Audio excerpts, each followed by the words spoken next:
मुठभर राष्ट्रवादीत इतभर फाटाफाटी, ना ताळमेळ ना विचारांचा खेळ. सगळे डावपेच भाजपच्या राजाभाऊंच्या पदरात. सोलापूर विधान परिषद निवडणुकीत भाजपचे उमेदवार राजेंद्र राऊत हे बिनविरोध निवडून येतील अशी परिस्थिती असताना राष्ट्रवादीचे खासदार धैर्यशील मोहिते पाटील यांनी अचानक डाव टाकला आणि पालकमंत्री जयकुमार गोरे यांच्यासह भाजपच्या मनसुब्यावर पाणी फिरलं.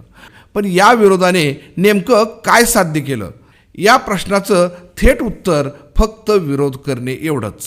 मात्र सोलापूर जिल्ह्यातील राष्ट्रवादी पक्षाचे 5 आमदार आहेत, तर एक सांगोल्याचे सेकापचे आमदार बाबासाहेब देशमुख आहेत. या सर्वांना विधान परिषद निवडणुकीपूर्वीच एकत्रित करून विचारविनिमय करणे गरजेचे होते. मात्र तसे न करता राष्ट्रवादीने ऐनवेळी उमेदवार घोषित केला.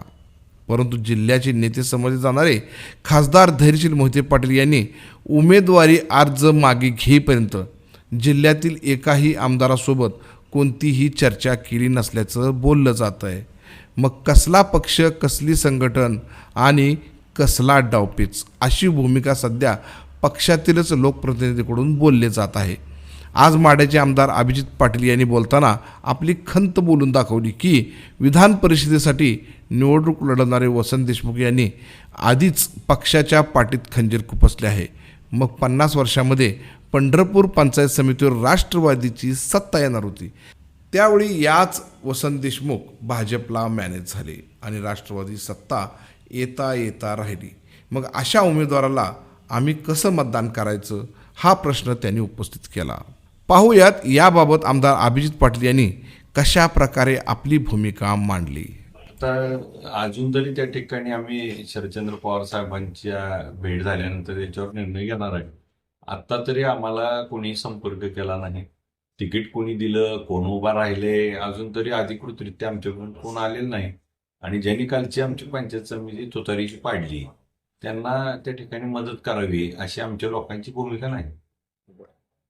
राजाभाऊ राऊत भेटायला येत पण वसंतांना भेटायला येत नाहीत अशी भूमिका.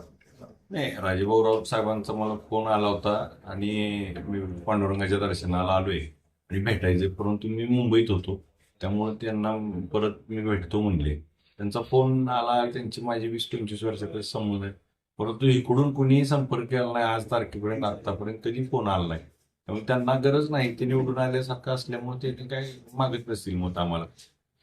धैर्यशील मोहिते पाटील म्हणतात की हा आमचा अंतर्गत प्रश्न आम्ही मिटवू. अजून आम्हाला त्यांचा फोन नाही बसल्यानंतर चर्चा होईल, त्यानंतर निर्णय ठरवू.